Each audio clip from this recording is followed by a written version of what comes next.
Welcome to APG's first and only podcast. And Susan, possibly our last, depending how things go here. We'll see. Yes. My name is Sean Kief, and I am your host, along with Susan Thompson, who will be our co-host. Susan is the CCOM historian and just full of information. And today's podcast is called APG's Hidden History. And Susan, would you like to tell us why? Sure. So let's think about what that means when we say APG's hidden history. Because right now, APG has been here for over 100 years, or an active military installation. But there was a lot of things that happened in this area before APG came. And a lot of that history is not available to the public to come and visit because we're an active military installation. You just can't come here, and some of the things are dangerous. You're absolutely right. And before we start, I'd like to say, and this is with peace and love, please do not come onto the installation looking to find these locations that we may speak about. Thank you very much. Thank you. Yes. There are laws against it as well. We are federally protected property, so correct. Just enjoy the stories as we tell them. If you have questions, we're around, but this is more for people's general knowledge to get a sense of what was here because those stories are lost and hidden sometimes. So that's what we're here to talk about. And that is correct. And not only is it our premiere episode, Susan, but it's also our Halloween episode. Ooh. And that pretty much sums everything up. That's right. Okay. So today's episode, I've taken it upon myself, Susan, to call Hubble, Bubble, Toil, and Trouble. Well, that's interesting because you aren't the first person to associate Edwin Hubble with lines from Shakespeare. So we can get into that a little bit more. Let's do it. Okay.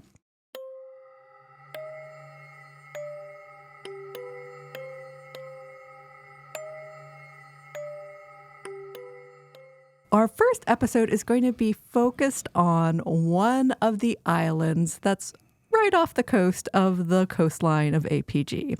And APG covers over 72,000 acres of land, and a lot of that is along the Chesapeake Bay.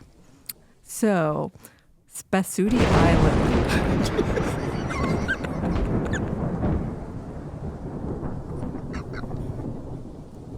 That was good timing there. I just have to say that this is, we're kind of new at this. We have a brand new switcher, and it's got lots of sound effects, and we're all so excited. I mean, the whole G9 itself is excited. Isn't that right? Yeah! So I'm so sorry, Susan. Continue, please. So the reason we chose to focus on Spesutie Island is because, for one, nobody can get to it. It's currently used for some mysterious military purpose that even I am not privy to. And but it really serves as a crossroads of American history. If you look back, it covers all the way back to pre-colonial history. So there was a lot of Native American activity all the way up to the space age. Spesutie was the site where APG tracked Sputnik 2 as it went across the sky. So we have a broad swath of history all on one tiny little 2,300-acre island that's right off the coast of APG. Now, from my understanding, APG was founded in 1917. Correct. Spesutie Island was not part of the Proving Ground until 1945. About 1945. 1945, APG purchased the property. We had begun leasing it in 1942-43. The Ballistics Research Laboratory needed that space to do some of its very important testing that it was doing during the war. The Army bought the property in 1945 from the estate of J.P. Morgan Jr.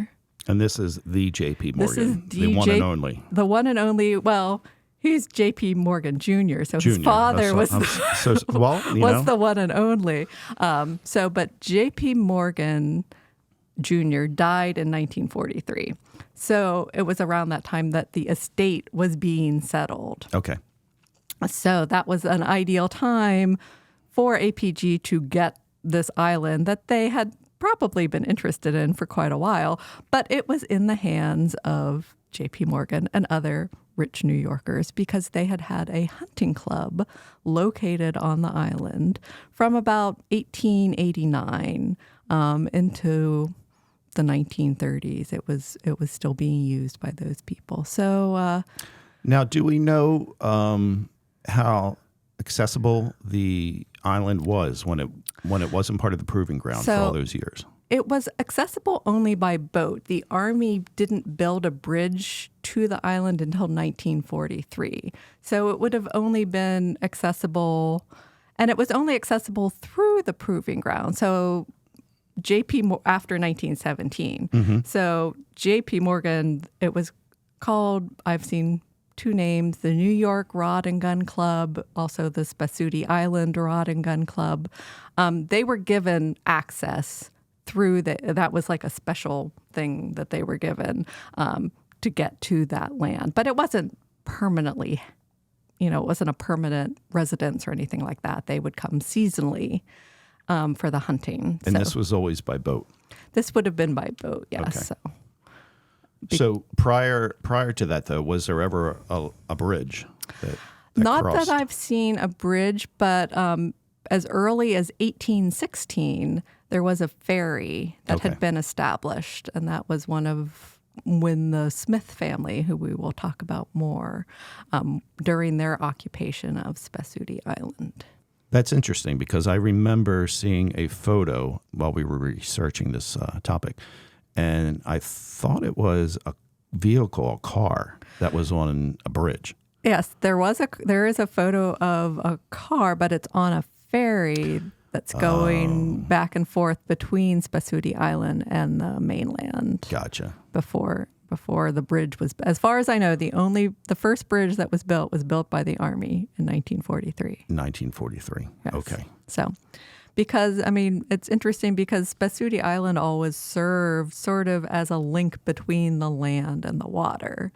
If you're going back to the beginnings, the archaeological record shows that, there were never really any big settlements on the island, but that it was being used probably seasonally for hunting, gathering, especially fishing, collecting clams and oysters and things like that. So there's evidence that various Native American tribes, they were Algonquin tribes and Iroquoian tribes. So the Integrated Cultural Resource Management Plan for APG sort of goes over the history of the whole area. So that's where I'm drawing this information from. And they include historic context of prehistory as well as history. And in that, it really talks about how this area was sort of a frontier between those two really cultures. So it was probably not, a big settlement area, but then it was used seasonally for hunting and fishing. And it wasn't really until about the 1630s. So European contact happened in 1608 when John Smith, famous John Smith. Captain John Smith. Captain John Smith. Of Pocahontas fame? Yeah. There we go. Yes. Mounted an expedition up the Chesapeake. And he was in this area. Correct. And he named and mapped these islands. So he named, for example, Poole's Island. It was originally called Powell's Island for Nathaniel Powell, who was part of his expedition. And it got changed over time. And this Spesutie Island was called Beerson's Island. So, even at that time, John Smith talked about the bounty of the land and how there were birds and animals and fish galore. And so this was really like a natural resource wonderland, which it still is in many ways. And that's sort of what drew people here. Like it drew J.P. Morgan here. It drew other people. It drew the settlers here. So Captain Smith, he didn't come for the duck decoys. There were no duck decoys. No duck decoys at that time? No. I thought that's the only reason anybody comes up this area. Just teasing. Just teasing. But yeah, so So we made European contact with the Native American tribe. So around the early 1600s to the 1630s, there was a tribe here called the Susquehannocks. Yes. Which, of course, the river is named for. And they were the ones who really we have slightly more information on because they were interacting with the early settlers. And one of those early settlers was the person who named Spesutie Island. Do you know why it's called Spesutie Island? Because it's kind of a weird word when you think of it. Is it Mr. Udi? Mr. Udi, Mr. right. Udi. Mr. Nathaniel Udi was given a land grant for the island in 1658. He was already living there. He had moved up a couple years previously. He was from Virginia. And he called it Spesutie. Spes in Latin is hope. So it's Udi's hope. So yes. it's his, his big hope. And he built a manor and he called himself Lord of the Manor. And he was, as one would. And he was really kind of an interesting guy because he was kind of being the heavy for the newly established colony of Maryland, which was granted a charter by King Charles I in 1632 to Lord Calvert, yes, who wanted to settle a colony that would be more religiously free because he had converted to Catholicism. Oh, okay. So he wanted to settle a colony where Catholics and Protestants could live in harmony. He died right before the charter was issued. So it became his son's job to establish. Cecil Calvert is his son. Okay. So these names are very familiar. It's all coming together now. To anyone who knows anything about Maryland history, or even if you don't. You've heard of Cecil County. You've heard of Calvert County. These are all the names. So Cecil Calvert, he was only 26, inherited all his father's lands. He could not come to Maryland to administer them because he was fighting against the people who were setting up the Virginia colonies and the Pennsylvania colony to maintain his rights to the land. So he was back in England trying to maintain order, make nice, because England was going through some troubles at the time as well. A little bit. A little bit.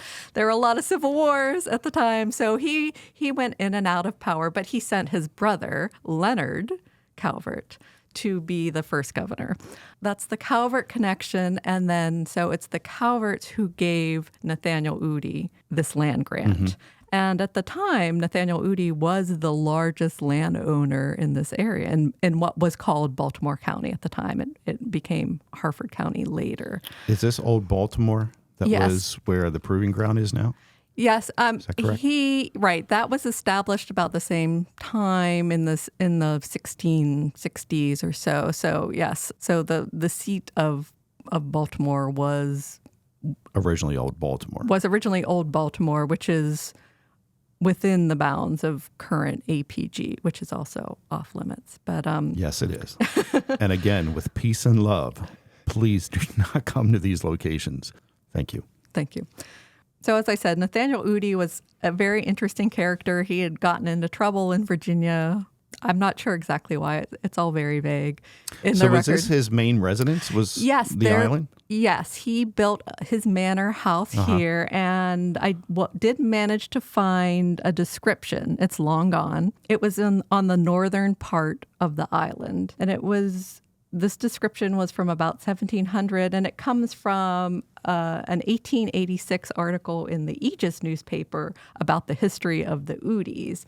And it described the house as being a 25-foot house with shed 2 stories high, which is a pretty significant house for, the 1700s, having outbuildings, a 40-foot hog house, that seems impressive, and an old house, 20 by 15 with shed. So the old house is probably what he originally built, and then, the newer house. So his residence is here on Spesutie Island. So why was he in Virginia?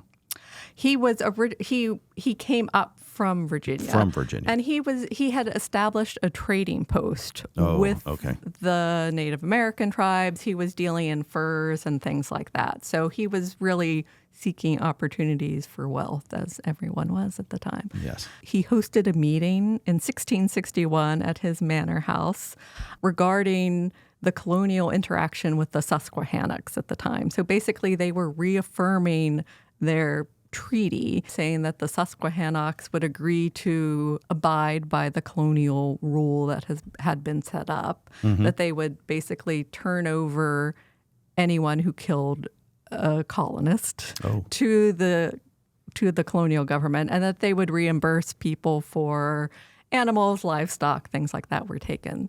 And in return, the Susquehannocks would get protection support from the colonists, which they ended up needing in 1663 when the Seneca from the north attacked, and the Susquehannocks managed to drive away with colonial support. So that sort of reaffirmed the relationship between the native tribes and the colonists. But eventually, I think colonial pressures just overcame, and the Susquehannocks had really sort of but had moved along between 1673 and 1675. So most of them moved south, first to the Patuxent River, then to the Potomac. So being on the island, was Udi, was he then protected? Was it difficult from attacks?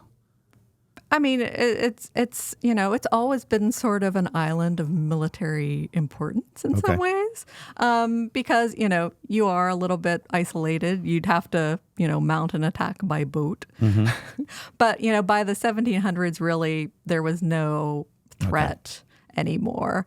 But Udi died without any children. He married twice. He had an infant son who perished. The land ended up being passed along to his nephew, who was called George Udi. And they maintained ownership of the island until 1779, when they sold it to Colonel Samuel Hughes, who was the furnace master of Catoctin Furnace out in the west. So so that's the end of the Udi line, is about right around the time of the Revolution. During the Revolution, though, was it ever, I mean, I know the War of 1812, it was kind of like a hot spot, but prior to that, during the Revolution, was there any use? There's never, I haven't seen anything. I think it was just, it was used for agricultural purposes. There were tenants. I mean, so the Udi family owned it, but there were multiple families who lived on the island, and there were different farms and things. So, but so it really transitioned after the Revolution, and it became the property of the Smith family. Okay. Now we get into our war heroes, correct? We get into our war heroes. So the Smith family, no relation to Captain John Smith, as far as I'm aware, but a different family of Smiths. So the Smith family were a family of prominent merchants. They had emigrated from Ireland in about the 1720s. They were fairly well off in Ireland at the time, from what I can discover. And so basically, there were two brothers who ended up emigrating with their families. And so the person who purchased the property in 1802 was William Smith. And he was cousin to John Smith. And they had both come down from Lancaster, which is where the Smith families had originally emigrated to. They already had businesses, and they emigrated down to Baltimore around the late 1750s, early 1760s. And they both did pretty well. They were basically using the port of Baltimore to export grain and things like that. But after the war, William Smith was very interested, I believe, in setting up himself as a man of property rather than a merchant. And he went on this property buying spree, and he is documented. I got a lot of this information from the Herring Run Archaeology website. They have fascinating history of the Herring Run property, which he owned at one time, but they also go into his history and background quite extensively. So he bought over 70 properties around the city of Baltimore and then out in the country. There's no real evidence that he ever really lived at Spesutie Island. It seems that almost immediately he turned the property over to his daughter, Margaret. And Margaret was married to Robert Smith. Okay, so Robert Smith. Robert Smith, you may have heard of. Yes. He was lead singer for The Cure, isn't that correct? Different Robert Smith. Oh, I'm sorry. Different Robert Smith. Okay. So Robert Smith was Margaret Smith's not only husband, but I think it's like second cousin. So William Smith was her father, was cousin to Robert Smith's father. Yes. Yes. Okay. Okay. But their mothers were also sisters. Okay. So there was a lot. It's all these families. So it was the Smiths and the Buchanans. Yes. Who were married. Okay. Who had married and they created businesses in Baltimore. And so Margaret and Robert Smith were given this property, the Spesutie Island, and they're really the ones who built what is called Smith Manor on Spesutie Island around 1810 or so. And this is separate from what Udi had built? Yes, this is on the more southerly part of the island. So it's a different property entirely. But, they were aware of that property. And, I think there might have been some remnants of it at the time they were on there. But pretty much there were several large farms. But so Robert Smith, as we were talking about, had been the Secretary of the Navy under Jefferson. And he was terrific friends with Jefferson. And then he became Secretary of State under Madison. Is it Madison? Your guess is as good as mine. This is fascinating. This is a wealth of knowledge. So he was a very prominent person. So he was occupying this island and had built a very Jeffersonian type of villa on this house. There's no evidence that Jefferson was directly involved in it, but it adheres to those Jeffersonian ideals of architecture. So like a Roman villa using the Palladian model of symmetry and balance. So it was a fairly rare structure in Maryland. You see more of them in Virginia over the time frame, but there was very obviously, it was a well-known property, and it had a giant pecan tree in front of it, which was a tree that Jefferson admired. So Robert Smith, pretty big in the government. His brother, Samuel Smith, was famous in Baltimore for the defense during the Battle of Baltimore in the War of 1812. So Samuel Smith was the older brother. Okay. And he had undertaken this trip to Europe before the Revolutionary War as part of his becoming, as the oldest son taking over the father's business. So he went to Europe and he was trying to establish, new trade agreements with England and other countries. So he came back right at the beginning of the Revolutionary War to a vastly changed country because he had been off in Europe, and then he comes back to a land of revolution. And the Smiths were very much on the side of the Patriots. They were not loyalists, even though it would sort of make sense that, they would want to maintain their ties with England because of, trade. But for whatever reason, they were not. So Samuel Smith was involved with what's called the Maryland 400, which was a regiment that fought at the Battle of Brooklyn in the Revolutionary War. And basically the Maryland 400 is given the honors, I guess, of allowing the rest of George Washington's troops to escape. Okay. They were fairly well battered, like not many of them survived, but Samuel Smith was in one of the early regiments that managed to escape, but even though it was a fairly rough thing. But he was very aware of battle tactics and things like that. He was sort of responsible for the idea that he knew kind of where the British were going. Like he had predicted the Battle of North Point, like that it would occur in that area down in Baltimore. And he was a major general over the local militias kind of thing. So he was able to have troops prepared in order to fight back the British attack. And maybe it was a little bit of revenge because the British had taken over Spesutie Island where his brother was living. Oh, that's right. They did occupy it. In the lead up to the bombardment of Havre. So in 1813, they took the island. They didn't really harm anyone. It sounded more like it was harassment and a little bit of, one-upsmanship because they knew that this was, the property of a fairly high government figure. So that was the Smith family legacy, and they continued on there until the early 1900s. So through several additional generations, the Smiths owned Spesutie Island, and it was the Smith family who first collected the stories. The stories. The stories. The stories. Well, it is our Halloween episode. That John. It is. So they had stories about the white ghost dog of Smith Manor. And that story carried some weight because that made it up until they were still talking about that and up until the 80s. Right. And there was actually articles written about it, like in the Baltimore Sun, a 1954 article. Catherine Scarborough relates. She's talking a lot about the Smith family history, but she also talks about the legends of the old manor house, and more than one visitor claimed to see the shape of a white ghost dog, which would roam the house at night, most frequently spotted on the stairs. The stairs, you say? The stairs.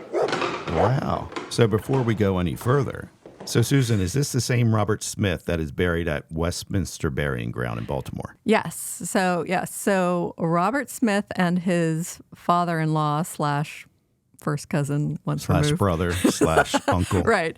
Are buried at the Smith Mausoleum at the Westminster Hall and Burying Ground down in Baltimore.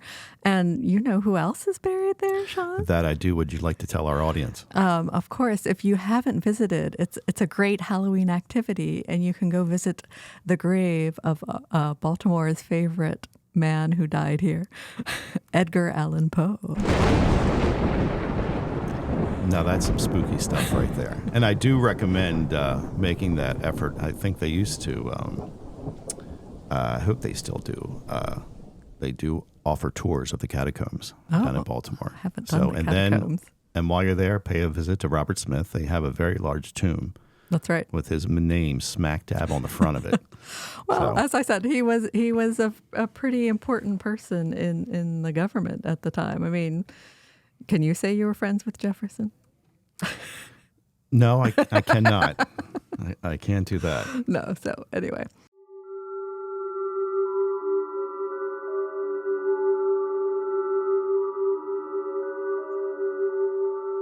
And in an article that I found in the Aegis dating from 1958, it mentions a ghost roams Aberdeen Proving Ground. Yes, the ghost dog of Spesutie Island. And according to the article, it's the only ghost with a classified secret clearance. Why is that, John? Well, that's a good question. But it does have documentation here that the ghost was seen by the Clark family who occupied Smith Manor at the time. Yeah, so the Smiths continued to own the property up until the early 20th century. It was the grandson of Robert Smith. His name was John Donald Smith, and he was actually a very famous botanist who explored South America and was part of the Peabody Institute overseeing that. And he donated a large collection of materials to the Smithsonian. But he, I think, is the one who collected the ghost stories of his family's house. Because that's pretty interesting. Because according to this article, Miss Clark says that one night she heard the ghost dog and started down the stairway. Which looked like a setter, and was walking toward her. Quote, "I ran back to my room and closed the door," she says, adding that the dog was never seen by other members of the family, although it was heard almost every night. I'm sure it pretty much sounded like that. I'm sure, Sean. I'm sure it was just a cute little puppy, right? Right, Sean? Nevertheless, at night, and always at night, members of the family would hear the dog. Sometimes it would be walking up one of the several stairways in the house, or walking down a hallway. Chapman Clark, Miss Clark's brother, also told the APG News that the pattering of the dog at night was a familiar sound in the Smith Manor. Today, the Smith Manor, with its shuttered windows, still stands with an eerie appearance of a genuine haunted house overlooking the Chesapeake Bay from Spesutie Island. And again, the house is no longer there. No. It's long gone. This article was from the 1950s when the house still stood, but at this point, there might be a little bit of rubble, but that's all that remains of the once very famous and prominent Smith family. That's right. Move along. There's nothing to see here.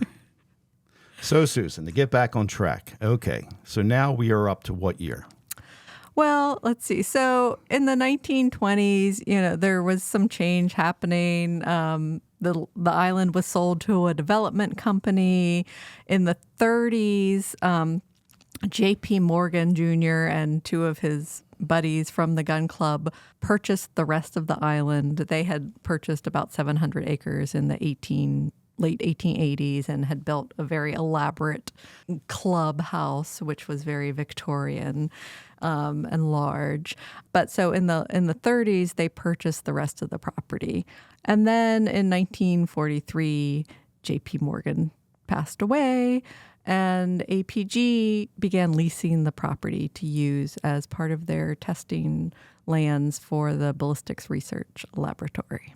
I believe what attracted Morgan down here was the duck hunting. Yes. Because Aberdeen was so plentiful. Yes. There were quite a few duck hunting clubs in the area of APG that were quite a draw for the famous people at the time. Grover Cleveland hunted at Spesutie Island. Did he really? Yes, there's documentation of him as a guest of the New York Duck Hunting Club. Now, was Theodore Roosevelt, was he in Aberdeen at what was the well-known duck club up there, or hunting club? I don't know. Okay, we're going to eliminate that then. Okay, I don't know about Theodore. Another famous person who hunted in the area was Annie Oakley. The hunting was plentiful.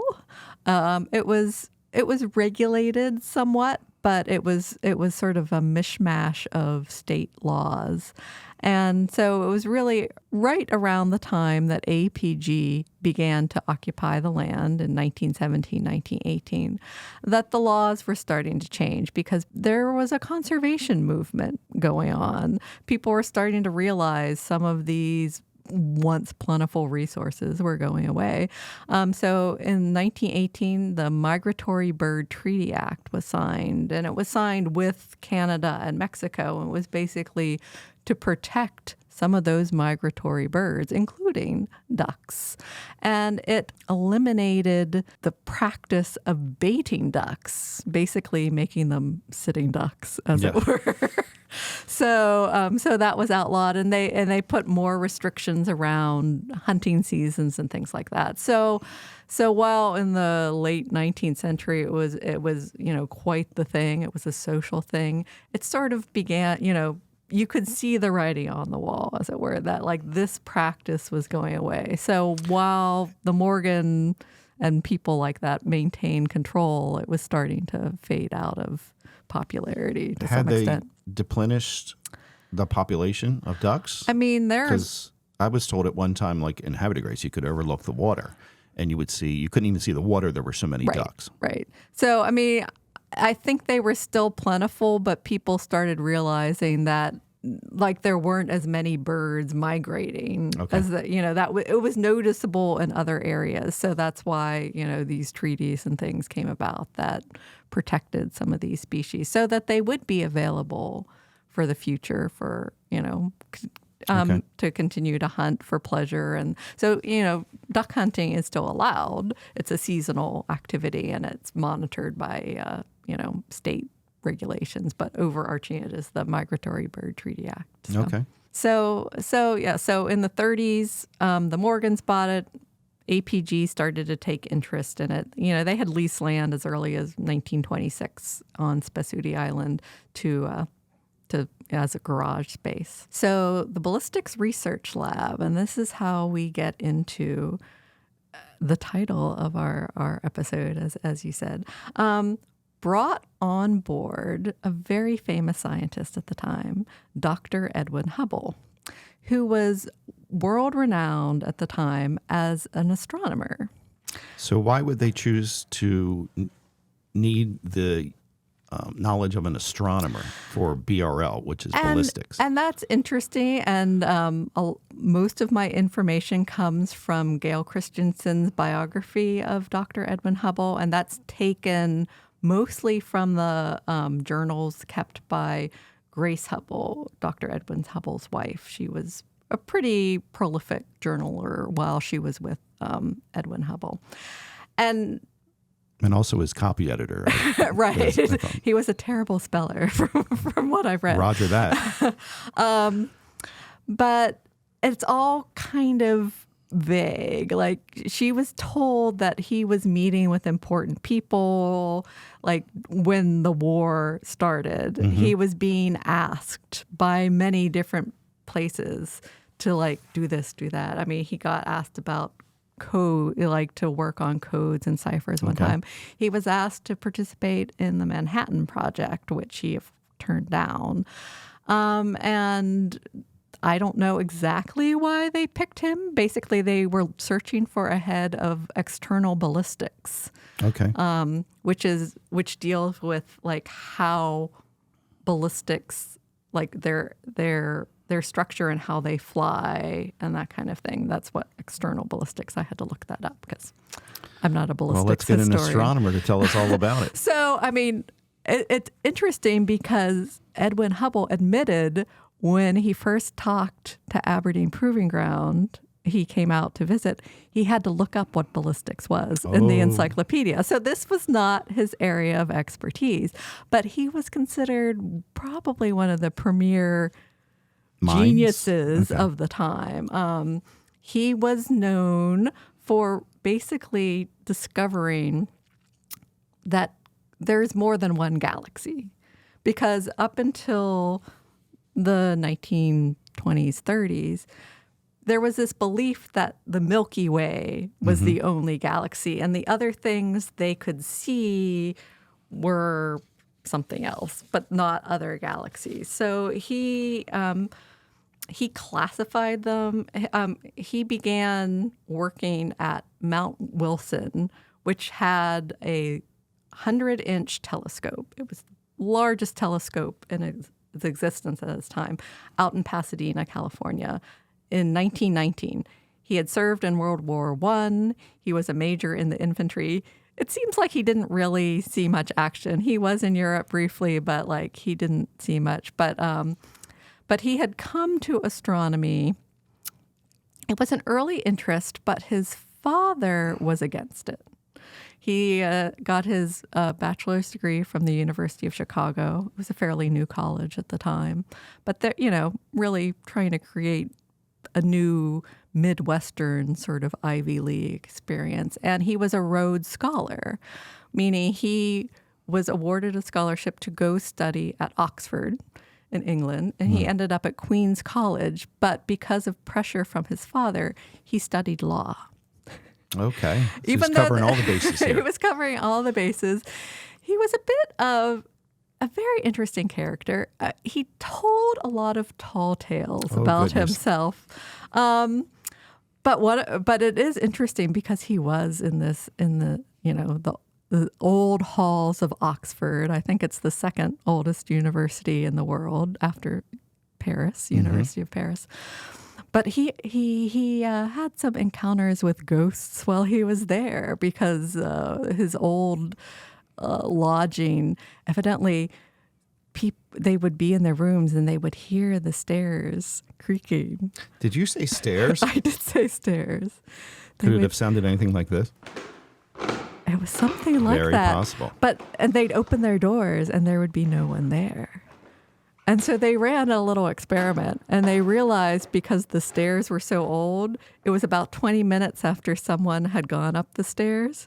The stairs were basically rebounding and making noises. See, there's always a reason. There's always a reason. But he had other encounters and he was, even though he was a scientist. He was still a believer in the well, paranormal? Not really of the paranormal. He was open.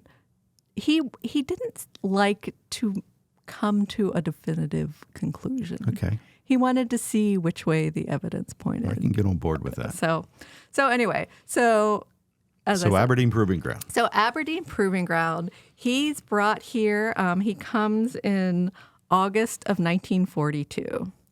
Oh, so right at the beginning Right. there. So right at the beginning, he was very pro-war, which was interesting because he was sort of with that intellectual class, and he had many friends who were pacifists, and he was very tied to England, and he had a lot of English friends who were like against the war effort, and but he was very much pro fighting the Nazis. He had seen war in World War I, and he was very upset with the thought that like the Germans were not keeping to the agreement they had made, their gentleman's agreement from World War I. So, that's probably why he agreed to come to APG doing something he really wasn't experienced with. But really just sort of creating a more rigorous research base here. He was really hands-on while he was here. There are stories of him. So at the time they were developing the bazooka to penetrate armor, and it was considered very dangerous because it kept misfiring and injuring soldiers who were practicing it, and they tested it here at APG. Were they aiming it the right way? Was it like shooting behind them instead of forward? But so basically he went out and shot it himself until he found where there was a defect in the design, and it was hence redesigned. Okay. And also during his time, his unit became specialists in the design and operation of bomb sites, because really they were working for the first time with figuring out how bombs flew out of airplanes, because they didn't have the firing tables that would account for you have to let the bomb go 3 miles before your target, and you have to know how it's flying through space. And that's a big oops. Yeah. So I mean, that's what they were working on here at BRL during the war and external ballistics. So by November of 1942, he was upgraded from a consultant to head ballistician, and he was given the highest civilian rank outside of Washington, which is a pretty big deal when you think about Considering you had to look up ballistics. Right. But, he and his wife, Grace, were very close. They didn't have children. But she was really kept him tethered in a lot of ways. But at the time he came to APG, there was an extreme housing shortage because APG had ballooned. And, there was no place for Grace to live. Now, what about Hubble himself? Where was he living? It seems like he was mostly living in a hotel in Havre de Grace. Oh, really? Yeah. But he was at the office until 10 o'clock at night. So really he was just sleeping, and, he was very busy. Was the on-post housing, was it reserved for soldiers? Or officers? It was just, there was no, I mean, he could find a room, but it wasn't. It's like a barrack base. Right. Okay. So his wife, Grace, was from a prominent banking family in California. She had been married before. Her husband died in a sort of mining accident when he was overcome by noxious fumes and then tumbled to the ground. So, and she also had her inheritance from him. He was also from a prominent family in California. So, she was a daughter of privilege, I would say, and he came from a fairly humble background, originally from Missouri, but he had sort of created this sense of himself, the old English. And when he first went to Mount Wilson, he was called Major Hubble because he was still in his uniform because he came right after the war. So he had sort of created. So they made him an officer. He was an officer. He was an officer. He was that an from officer. his existing service or? That was from his service in World War I. World War I. Yes. So when he came to Aberdeen Proving Ground, is he a civilian? He was a civilian. They had offered that he could either come on as a civilian or re-enlist as a lieutenant colonel. But the powers that be in D.C. thought there were too many higher level officer positions being created. So he never really he was never recommissioned. So he was here as a civilian the whole time, but he was a very high ranking civilian. Okay. So after BRL leased Spesutie Island in 1943.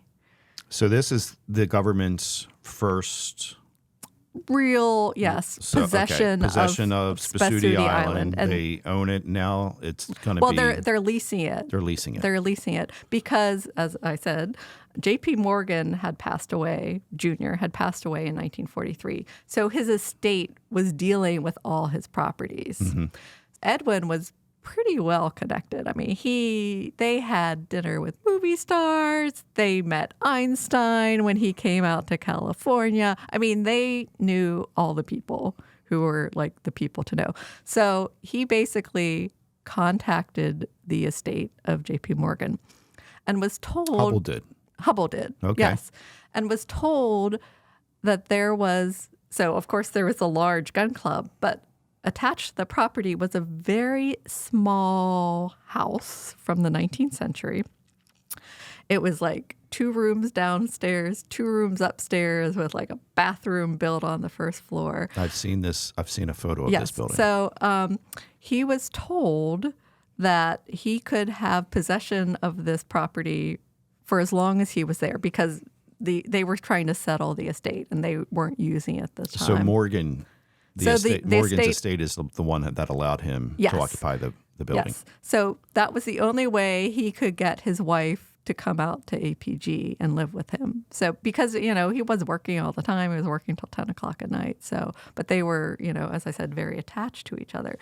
The thing he did not tell Grace at the time was that the house was called Haunted House. Yeah, I'd probably keep that to myself too. Right. So it was. My wife wouldn't need to know about that. It was kind of a shack. I mean, the windows were constantly. No, let's be honest. It was a shack. I've seen this photo. I've seen them in front of the house. It's a shack. Right. So, as I said, it was like 4 rooms. There were mice. They had a wood stove, and Grace. They were used to having like a house servant. Mm-hmm. They were fairly government work for you. What can I tell you?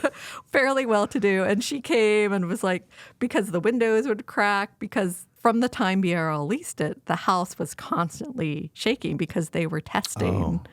And one day while they were living there, the door blew off because of the repercussions from one of the testing. And by the time Edwin got back, it had been fixed, but and he never noticed. So, I mean, one time they had gone away for the weekend and the house was damaged in a fire from the wood stove. Mm-hmm. They put some soldiers on it and it was better than ever by the time they got back, but it was still. Say what you want. I mean, from the photo, it looks like it was on its last leg. And who knows, it could have looked like that when they built it, but it was definitely, it's well, I guess when the generals would come visit Hubble, they would shake their heads and say no lieutenant would even live there for fear of losing their social status. Yeah, but I guess it was the payoff was close to. He was right there. He didn't have to go to Haverty Grace and back and forth. Right, they were doing their work there on Spesutie Island. He was right there because they were also building the first supersonic wind tunnel at the time. Yes, that is correct, and I believe that building is still standing. Correct. I believe the building that one is. Yes. So which. You do not come onto the installation. You do not try and find. But yes, I believe the wind tunnel building that he developed, right? You could say. Well, the wind tunnel was developed by Caltech Okay. at the time. Like they developed a model of it, and he was associated somewhat with Caltech. Did he modify it? Because I always hear about, being on the Proving Ground for almost 20 years now, that the Hubble building and the wind tunnel. I think his group worked on it. Like were Okay. the first people to use it, to work on it for really using it for the ballistics testing. Caltech, Mount Wilson had an association. The observatory had an association with Caltech. They were both right there, and he, was at one point all the astronomers located at Mount Wilson were also on the faculty of Caltech. Okay. So there was a close association there. So really, he's there till the end of the war. They leave in December of 1945, closing the door, which never had a lock behind them. They came back in October of 1946. Edwin Hubble was awarded the Medal of Merit, which was the highest civilian award granted by the president at the incredible. time. So that's when they went back and took those pictures that you're referring to. That is. So okay. they came back and visited the house. So the pictures are part of his collection at the Huntington Library out in California. Okay. He was on the board of directors of the Huntington Library, which has, an enormous collection of art and literature and things like that. He was out of here faster than an aerostat. Well, he went back because he was continuing his work. So at the time they were developing a 200-inch telescope because they had Mount Wilson was in Pasadena, but so when he started there in 1919, it had sort of just come online. So they were taking pictures of these nebula. He always called them nebula. It wasn't until after his death that the term galaxies really came into use.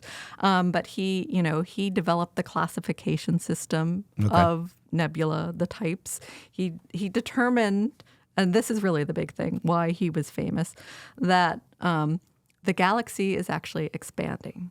It's not, because there was no clue really at the time. There were different theories about the universe. So based on the spectrometry of the light taken using these photographs that they would take on this 100, so the mirror was 100 inches. Oh, wow.